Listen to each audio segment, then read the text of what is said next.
Every year we present a President's Choice Award. This year the award goes to what many believe is the best high school football player ever from St. Louis, Tony Van Zant. Frank Cusimano will introduce and interview Tony Van Zant. Frank and Tony. So it's an honor to be here tonight. And, I was thinking when I looked across this table with so many of these great athletes, and I look out there and see so many great athletes, if there's anybody in this whole room that deserves to take a final bow and receive a nice ovation, it's the guy I'm going to introduce, Tony Van Zant.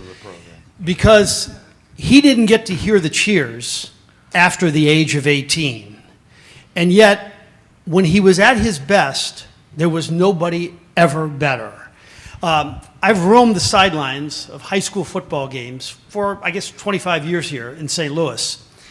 And I can say unequivocally, there's never been anybody like him. I'm not going to bore you with statistics, but he scored 91 touchdowns, which was a national record. He was in the same class as Barry Sanders, and Barry Sanders couldn't hold his jock when they were both seniors in high school. That's how good he was. We throw around the word the best, the greatest a lot, and it's certainly debatable with a lot of athletes. But if you talk to anybody who's covered sports here for a long time, and you ask them one simple question, who's the greatest high school football player our town has ever had? The answer is Tony Van Zant. Tony, come on up.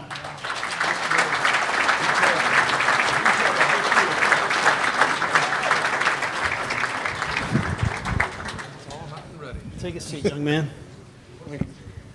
Well, first of all, give us an idea of what it was like your senior year in terms of interest from colleges. It was kind of wild, coming home every day. Would be 4 or 5 cars parked outside. Different coaches wanted to talk to you and everything. And my mom got a little tired of it, so she had to send me over to the stable my aunt for a while to keep all the commotion away. So you would, what coaches would come calling and begging for you to come there? Well, it was Barry Switzer, Lou Host, Tom Osborne, Coach Woody Woodenhofer, Bo Schambecker, just things like that. The Missouri program was not a power at the time. Why did you decide to choose Mizzou? Well, it was a little thing with Mom. She got tired of moving and everything, and, if I took a scholarship somewhere else, she would have to move again. So I told my dad I want to do something for Mom this time. I'm going to stay home and play for University of Missouri. Give us an idea about your style, because it was a unique style for running backs back then. And who did you emulate? Well, I love watching Eric Dickerson, Gale Sayers, and Tony Dorsett. To give our audience a little idea about how great you were, your first playoff, take us through your playoff run in terms of yards your senior year. First playoff game was? We played Hazelwood East. I had 22 carries for 352 yards and 2 touchdowns. Terry Metcalf, did you ever do that?